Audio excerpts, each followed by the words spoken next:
What's up, T-Fit fam? So it looks like we're in the middle of the COVID-19 pandemic, so a lot of us are stuck at home. Hopefully though, we can stay somewhat active. And that's what I'm doing here today, is trying to help you guys, give you guys ideas of things you could do at home. So today's workout is workout number 1 of the beginner program. So I'm gonna post 6 workouts for the beginner program and then 6 for the intermediate to advanced program as well. I program these workouts as full body workouts 3 days a week. That way, it's not taking very much time out of your day. You can still go play around, do whatever you gotta do, watch all the Netflix things that you need to watch, right? And still work out. So let's get right to it. I like to give people warm-ups. These are gonna help you a lot through your workout and help you a lot with mobility or any type of muscle imbalances that you have. So the first warm-up we are going to do is called lizard with rotation. You're gonna start with your left foot forward. You're gonna be in a deep lunge. So left foot forward, right hand is gonna be on the ground. You will reach with your left elbow down and then reach up to the sky. Trying to create a straight line from this hand, so from your left hand to your right hand. And then you're gonna go back down, just like that. After you perform 8 repetitions, you will switch sides.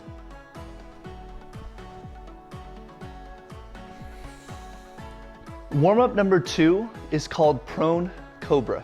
Really great for combating what is called upper cross syndrome. And basically, that's just like the slouch position where a lot of people are like this, okay?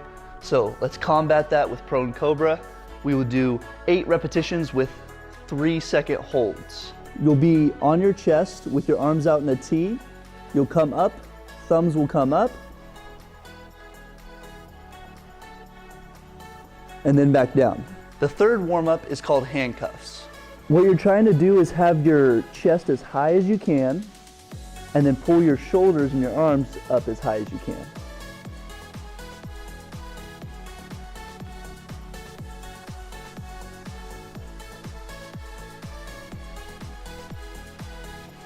Handcuffs are great for overall shoulder mobility and shoulder health. Make sure you go nice and slow and controlled and perform 8 reps. The last warm-up is going to be a deadlift, squat, and reach. What that looks like is as follows. Deadlift, your back is gonna go down, you're gonna bend over, knees are just slightly bent. Squat, if you can, you're coming all the way down. If you can't, you're only gonna squat to here, right? But if you can, we're all the way down.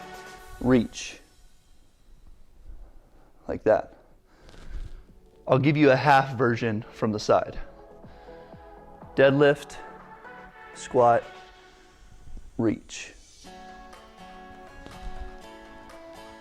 After you perform 8 of those, we will get right into the workouts. The first exercise we will be performing is called a split stance squat. We have a chair for assistance if needed. What I want to see is that your knee, hip, and shoulder are in alignment in this position. So you'll step 1 foot back, 1 foot forward, back foot is on the toe, and then your back knee is going straight to the ground. We're gonna count 4 seconds, 1, 2, 3, 4, and then come back up. If you can't go to the ground, you're just gonna go to whatever you could go to. So if it's 1, 2, 3, and then you're coming back up, that's fine. I just want control. I want 10 to 15 reps each side. So do 10 to 15 on the right, 10 to 15 on the left, back and forth, 2 sets of those. If you don't need the chair, you can just go hands on the hips. The second exercise we'll be doing today is a single leg calf raise. What I want you to focus on here is really pressing with your big toe, pressing up as high as you can. So we'll go 1 leg in the air, and then you're pressing with that big toe, press up, nice and slow. We're gonna hold a 2-second count, and then control on the way down. For these, we're gonna go 2 sets, 20 repetitions each leg. Our third exercise is called a floor bridge, really emphasizing what's called hip extension, which is the function of your gluteus maximus, really essential for overall stability and strength in the lower extremity. For these, our feet are flat on the ground, hands are there for support, and then you're gonna drive your hips to the ceiling, holding for 2 seconds, 1, 2, and then go down 1, 2, 3, 4. You'll be performing 2 sets of 20 repetitions. Our fourth exercise is a side plank. Now either you can go full or you can tuck your bottom leg and go knee if full is too much. Now here we're not just trying to hold, we're actually trying to really crunch our side, really push up, focus on your side crunching. Make sure your elbow is just underneath your shoulder. For the side plank, we're gonna go 2 sets each side of 20 to 40 seconds. Our fifth exercise is called a chair crunch. For these, our feet are gonna be up in the air. Imagine it's like a chair, you're going at a 90-degree angle. A couple things are really important here. You wanna breathe out on the way up, allow you to contract harder. Also, I want you to do a 2-second hold when you get to the top. So, arms straight, breathe out, hold, and then come back down. 2 sets, 20 repetitions each. Now, for your breaks, you're gonna be breaking about a minute in between your sets. If your neck starts to bother you and you can't do the arms forward, just go earmuffs. Don't yank your head, hands on the ears, just to support your head, and then do the same thing. Our sixth exercise is either a knee or an elevated push-up. I will give you guys demos for both. For your knee push-ups, 2 things. I don't want your butt too high. I don't want your butt too low. I'll show you both. Butt too high, butt too low. Right? So I do want your chest to touch the ground before your butt does, but I don't want you to stick your butt too high. The other thing is focus on your chest falling in between your hands. You'll be going 2 sets, 15 to 20 repetitions each set. Your second option is an elevated push-up. I would actually recommend using a countertop or just any item that's stable enough to hold you up. For these, it's the same thing as a push-up. You want your chest touching in between the hands, so that'll determine how far you step out. Same thing with the butt. Your butt needs to stay flat. 4 seconds on the way down. Our 7th exercise is a bag row. 2 things here.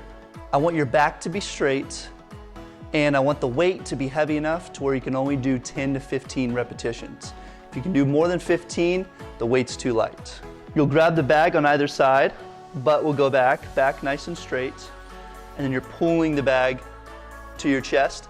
Now when you do this, you're really focusing on your shoulders, squeezing back, not coming up, right? Not coming up and forward. Down and back.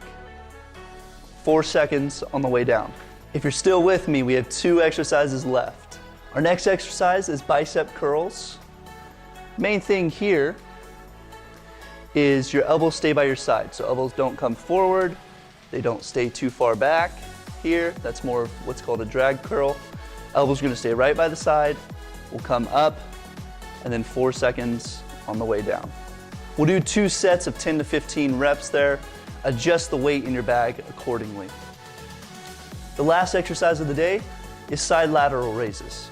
You just need to find an item that you can raise to your side. Now, for these, a lot of people use their forearm and their wrist and other muscles. I really want you to focus on the shoulder, the medial deltoid. And in order to do that, an easy way to focus on that is just dead wrist. So turn your wrist in slightly. That'll force you to use that medial deltoid. That concludes our workout number 1 for beginners.